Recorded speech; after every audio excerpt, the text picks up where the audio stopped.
chaired the very successful 2023 Ministerial Council meeting on securing a resilient future, shared values and global partnerships. Over these past few days, we have benefited from the active participation of more than 840 delegates representing 55 countries, as well as the European Union, and delegates representing a total of 8 intergovernmental organizations, including ASEAN, the African Union Commission, the World Trade Organization, the European Free Trade Association, the World Bank, UNESCO, the International Labour Organization, as well as the Energy Agency, and of course representatives from our very own business at OECD and the OECD Trade Union Advisory Committee. Delegations at this Ministerial Council meeting have included 2 Prime Ministers, the Prime Minister of Ukraine and the Prime Minister of Peru, as well as more than 50 senior ministers. A very warm thank you to our chair, the United Kingdom, and in particular UK Secretary of State for Foreign, Commonwealth and Development Affairs, my good friend and valued colleague James Cleverly, as well as to our 2 vice chairs, Costa Rica's Minister of Foreign Trade, Manuel Tovar, and New Zealand's Minister for Trade and Export Growth, Damien O'Connor.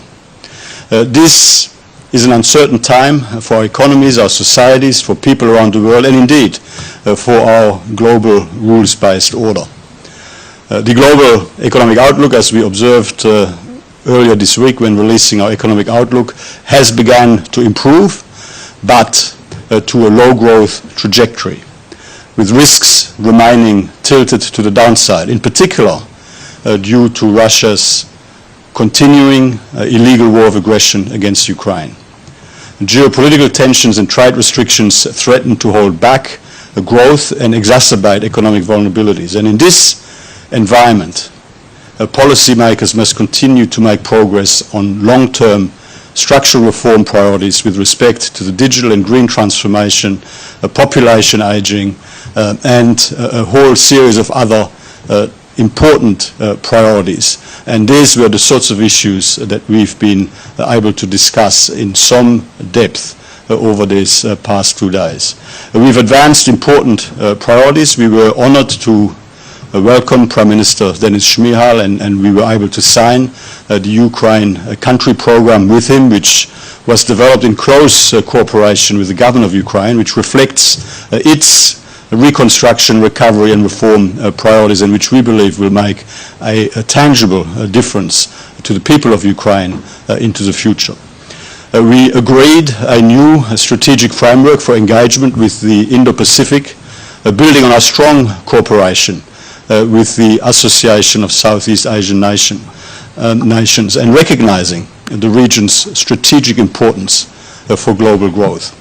We advanced on the OECD Africa Partnership, which aims to strengthen our collaboration with the African Union Commission and other African partners on an equal footing, with new objectives and a program of work over the next 3 years. We also discussed the progress being made by Brazil, Bulgaria, Croatia, Peru and Romania on the positive, transformative journey which is the accession process to the OECD. Reviews for each of these countries is entering the technical assessment process, and we are very confident that it will continue to proceed efficiently and effectively. In line with our role as a global standard setter, we adopted 12 new or updated OECD legal instruments at this meeting, covering environmental compliance, fighting bid rigging in public procurement, promoting gender equality in the nuclear sector, intellectual property rights, corporate governance of state-owned enterprises, regional development policy, SME financing, digital identity, automatic exchange of information in tax matters, chemical accident prevention, and responsible business conduct. And we also made significant progress on several key initiatives related to the green and digital transformations of our economies, as well as the need to strengthen supply chain resilience. On Tuesday, we held the inaugural Global Forum on Technology, building on the OECD's decades of experience and work in shaping digital policy reform agendas. This forum fills a gap in global cross-stakeholder dialogue, helping policymakers anticipate and better shape our technological future to ensure that everyone has the best possible opportunity to participate in and benefit from the digital transformation of our economies and societies. And we reviewed the progress of the Inclusive Forum on Carbon Mitigation Approaches, our flagship initiative to help optimize the global impact of emissions reduction efforts in individual countries and jurisdictions around the world, through better data and information sharing, through evidence-based mutual learning, and indeed through inclusive multilateral dialogue. Around 70 countries are now members of or are in the process of joining the Inclusive Forum, including key countries outside the OECD membership, like Argentina, Nigeria, the Philippines, Kazakhstan, and a number of others that are already in the process of joining over the next few days and weeks. This meeting was also an opportunity to advance the OECD's organization-wide initiatives to promote open markets and a rules-based international trading system in good working order, and to drive our contribution to promoting gender equality as a core value and strategic priority for our organization. With a strong mandate we've received from members today, the OECD will continue to help inform better public policy choices and help our member governments and countries around the world deliver better policies for better lives. With those few introductory remarks, it's now my pleasure to hand the floor to Foreign Secretary Cleverly for his remarks, and then we'll be able to take some questions. Secretary General, thank you very much for that overview of the last few days of the work of this organisation. And before I speak about the work that we have done here today, I'd just like to briefly make some comments about the terrible act of violence that we saw perpetrated in Annecy this morning. Of course, our thoughts are with the victims and the families, and we stand ready to support the French authorities in whichever way we can. Also aware that one of the children injured was a British national. We have already deployed British consular officials who are travelling to the area to make themselves available to support the family. And of course, we stand in strong solidarity with the people of France at this terrible time. I want to put on record my thanks to the Secretary General and the team here at the OECD for making this year's Ministerial Council meeting such a strong success. As we've seen, as we know, the OECD provides an invaluable platform for democracies that believe in free markets to meet together and to find solutions to the most pressing economic problems of our time. And the 2023 OECD Council at ministerial level brought together leaders and ministers to discuss topics under the theme of securing a resilient future, shared values and global partnerships. And before taking questions from those of you in the audience, I'd just like to amplify some of the points that the Secretary General outlined in his overview of our deliberations. We opened our discussions this week to include non-member states, and we particularly welcomed the contributions from our partners in the Indo-Pacific, and I hope this sets a pattern for the future that we maintain. We talked about global resilience, we talked about supply chains, we talked about tax cooperation and the use of technology.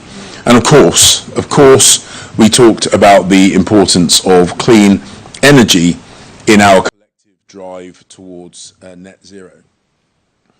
And throughout our discussions, Ukraine was never far from our thoughts. And we were particularly delighted to be joined by the Ukrainian Prime Minister over video link yesterday as we signed off the Ukraine country programme. Of course, we want peace, but we want a strong and lasting peace for Ukraine so that it can once again be a thriving democracy and a thriving economy. From the UK's point of view, we are delighted to be jointly hosting the Ukraine Recovery Conference alongside Ukraine themselves in London on the 21st and 22nd of this month.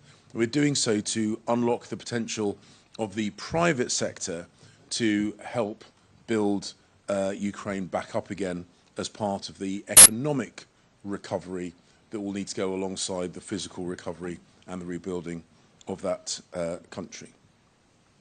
The UK is proud to have chaired the discussions over the last couple of days, and I want to put on record my thanks to Costa Rica and New Zealand, who are the two vice chairs of our deliberations over the last couple of days, demonstrating the truly global nature of this organisation and the issues that we discussed.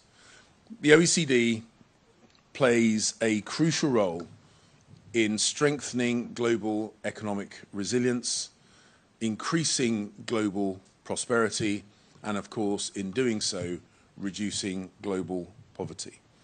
Not just for OECD members, but for everyone in the world.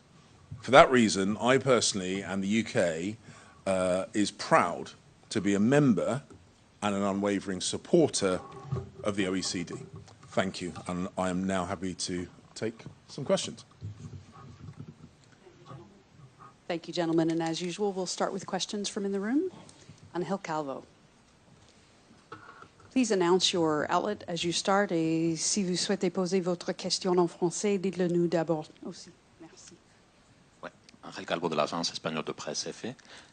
Deux petites questions concernant le processus d'élargissement de l'organisation. Est-ce que vous pouvez nous en dire un peu plus sur des avancements par rapport à l'année dernière?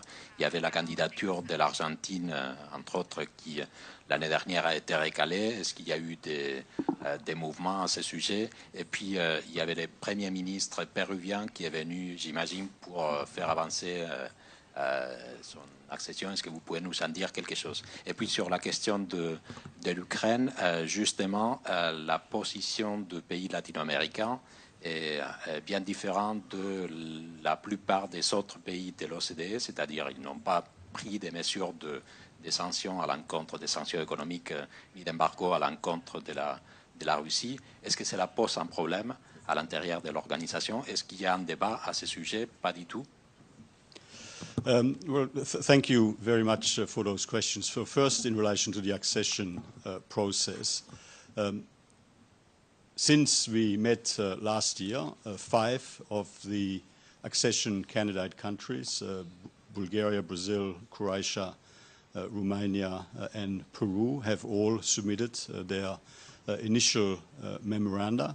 That is essentially a country's self-assessment on how their legislation, policies and practices compare to OECD standards and best practices, and that is what now will trigger a formal technical assessment process which is already underway through 26 different OECD substantive policy committees. And the way the process works is that each of those committees sends out a questionnaire asking some more specific questions, and then it becomes an iterative process of engagement, ultimately leading to an assessment by those committees and some recommendations on possible reforms that may be required in order for a country to meet the standards that are expected of a future member of the OECD. In relation to Argentina, there hasn't been any change in status since we last met. We continue our very positive engagement with Argentina. Argentina, we've got a long-standing positive partnership with Argentina, and Argentina has recently joined, for example, our inclusive forum on carbon mitigation approaches, which is our flagship initiative to help countries around the world optimize their collective global impact of their individual emissions reduction efforts in their countries. In relation to the OECD membership's position on Ukraine, it's very united. I mean, as it happened, the OECD Council had a scheduled meeting on the very day that the Russian invasion started, that this illegal, unjustifiable war of aggression against Ukraine started. And on that very day, we issued a statement condemning that war of aggression in the strongest possible terms as a breach of international law and expressing our strong solidarity and support for Ukraine. That was a decision that was taken unanimously and by consensus by Council, as all of our decisions since then have been. I mean, there's a series of other decisions that we've made subsequently which have been well documented since, but let me just say that again, I mean, the decisions to establish an OECD Ukraine liaison office in Kiev, the decision to establish a 4-year Ukraine country program, OECD country program for Ukraine as an important vehicle to facilitate our support for Ukraine's reform, recovery and reconstruction agenda moving forward. I mean, these are all decisions that are carried by the entire OECD membership, including our highly valued members out of Latin America. Thank you. Well, I think the Secretary-General has answered better than I could the more technical question about the accession process. I've got nothing more to add to that. With regard to Latin American countries, I travelled to Latin America a few weeks ago, unsurprisingly. Russia's invasion of Ukraine and the global ripple effects of that invasion were a topic of conversation in all the countries that I visited.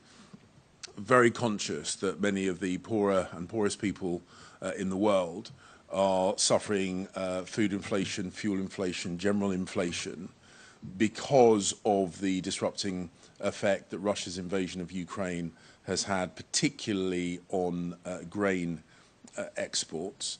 And when it comes to the posture of the Latin American countries, I would draw your attention to the voting record at the United Nations, which is, I think, a very good way of assessing where the governments of these countries are. And, of course, what we have seen at the United Nations is the vast majority of represented countries at the UN voting in condemnation of Russia's unprovoked, illegal and unjustifiable full-scale invasion of Ukraine. It is in everybody's interest for this war to come to an end, but it needs to do so in a way that respects Ukraine's borders, respects the UN Charter, which of course is there to protect all countries around the world, particularly those that are not large, wealthy or militarily powerful. That's what is at stake, and that is why I was pleased but unsurprised to see such a unanimity of voice across the OECD members when we signed the Ukraine country programme and when we held the session on Ukraine yesterday afternoon.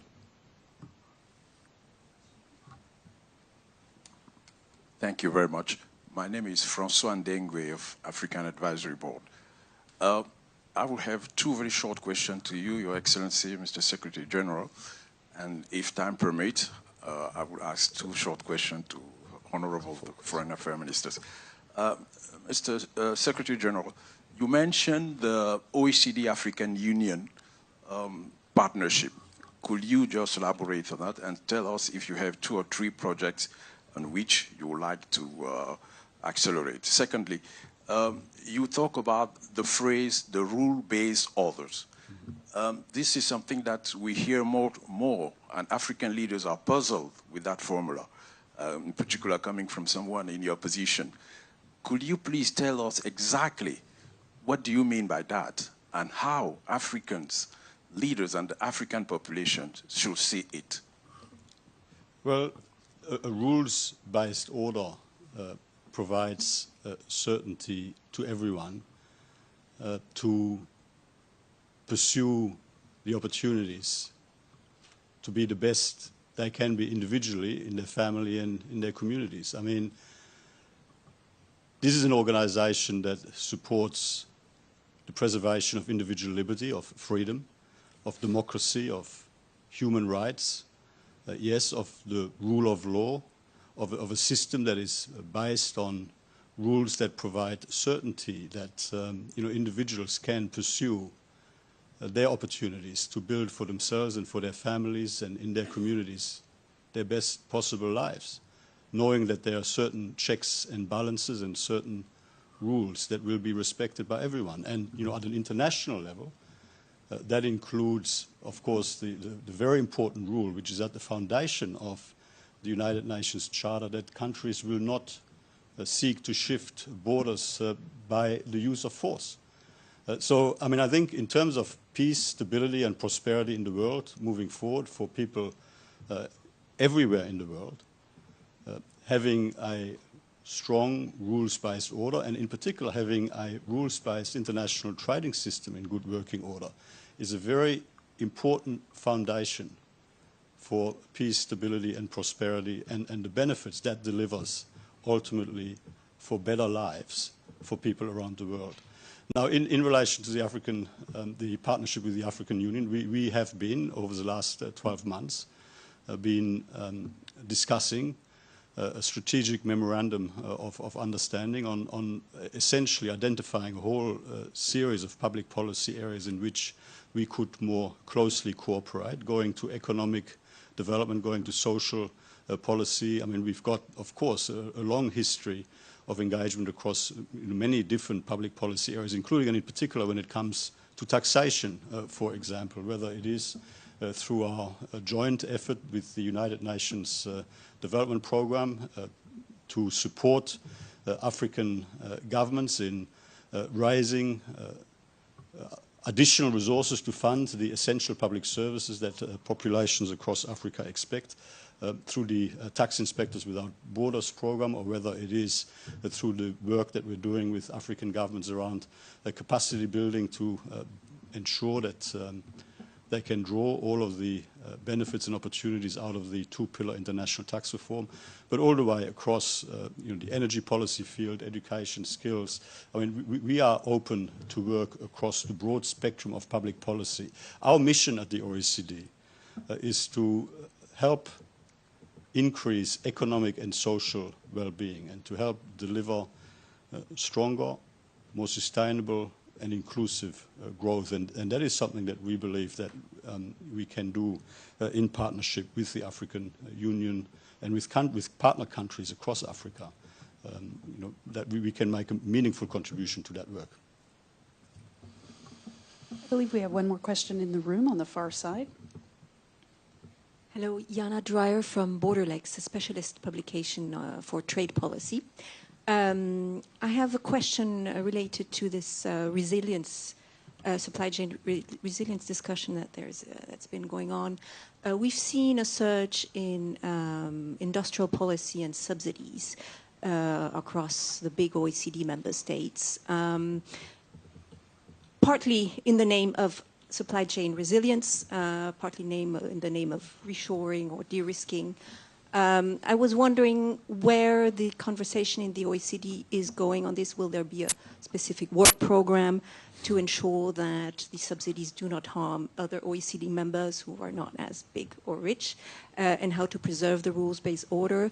Will there be some cooperation, I don't know, with the WTO, which was invited on this issue? And I was wondering, will there be a sort of a joint communique, a statement after this press conference, or was it just a meeting? Thank you.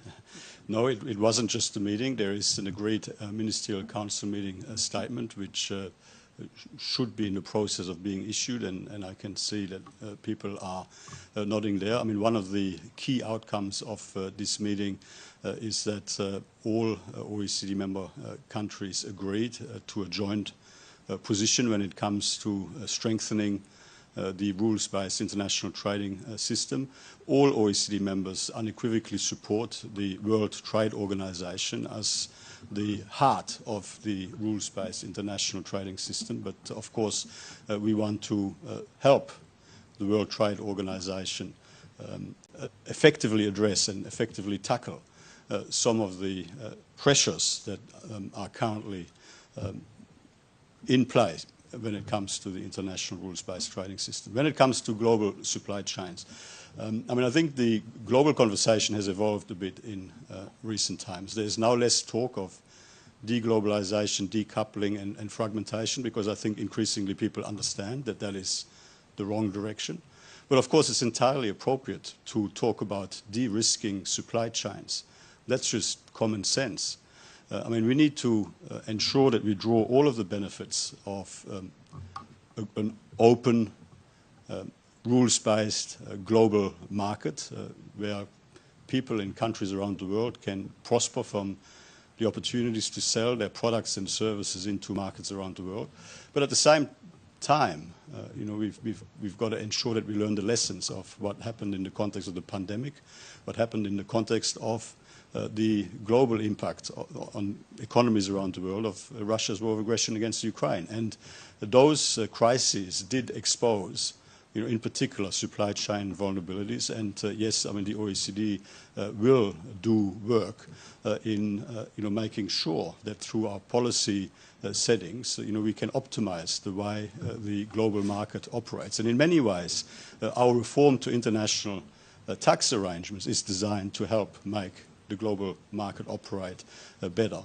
When it comes to subsidies, we've done quite a bit of work together with the World Trade Organization, the IMF, and the World Bank, essentially putting the spotlight on bad subsidies and on distortionary subsidies leading to undesirable outcomes when it comes to the operation of the global market. But by the same token, of course, we support the fact that there is a need for public investment, for example, you know, into the green transition, into turbocharging the clean energy transition. The key is to ensure that any subsidies or any public support is well designed. It doesn't cause inappropriate distortionary impacts and doesn't cause inappropriate competitiveness distortions. And I mean, that is an area in which the OECD has a well-established policy position, but we'll continue to work through some of the practical issues that we are, of course, witnessing at the moment. I think the underpinning principle of this organisation is clear and has been well and regularly articulated. International trade benefits, you know, both ends of the arrangement. That's the kind of the miracle that is a you know, interconnected trading network across the globe, and it helps drive economic growth. It helps drive increased prosperity, and of course, it is particularly important for those poorer countries in the world who seek to increase their prosperity and increase the prosperity of the people within those countries. So it's incredibly important that we maintain levels of international trade. And yes, it is important that those trading relationships are better and fairer and more transparent, and that they are resilient. But that is not the same as isolationism or protectionism. And we need to make sure that the international trading network is underpinned by fair, appropriate laws and regulations. So better international trade, yes. Less international trade, no. And we'll close with one final question from the Zoom. Lee Thomas of Reuters asks, as the OECD G20 tax deal limits scope for competition between countries for investment on tax rates, is there concern that this will cause countries to increasingly compete through market-distorting subsidies and tax credits? Well, you know, I mean, we don't believe so, and I mean, we believe that a 15% global minimum tax still leaves ample room for competition also when it comes to tax rights, based on, you know, what we see in the marketplace as we speak. you know, we've got to, of course, ensure that to the greatest extent possible, policy settings enable a global level playing field, and you know, making sure that we have international tax arrangements that are fair and work well in an increasingly globalized, digitalized world economy is important. Making sure that we don't have inappropriate distortions when it comes to public support and subsidies is also important. So our focus will be across all economic and social policy matters to seek to help ensure that there is, to the greatest extent possible, a non-distortionary global level playing field. Well, again, I find myself, as is often the case, in close agreement with the Secretary General. I think we need to recognise that countries and jurisdictions do have, of course, a right to try and make themselves internationally competitive, and innovation improvement is often driven by competition. But we also have to recognise some of the old simplicities that were derived from geography and by extension geographic jurisdictions are much harder to deal with in the world of digital transactions, where the traditional physical nature of commerce is less clear in a globally digitally interconnected world, where the provision and consumption, particularly of online services, are harder to define than, say, the simplicity of previous centuries. So looking at these things is incredibly important. I think the OECD instinctively, as an organisation, would be cautious about introducing anything that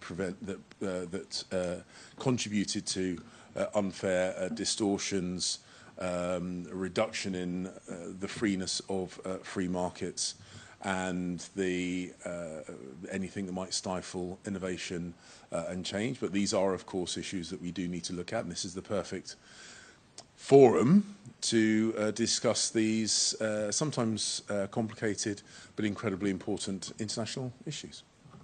Thank you very much. Thank you very much. Thank you, gentlemen. That concludes our press conference, and we remind all of you to learn more about the MCM outcomes at oecd.org/MCM. Good afternoon.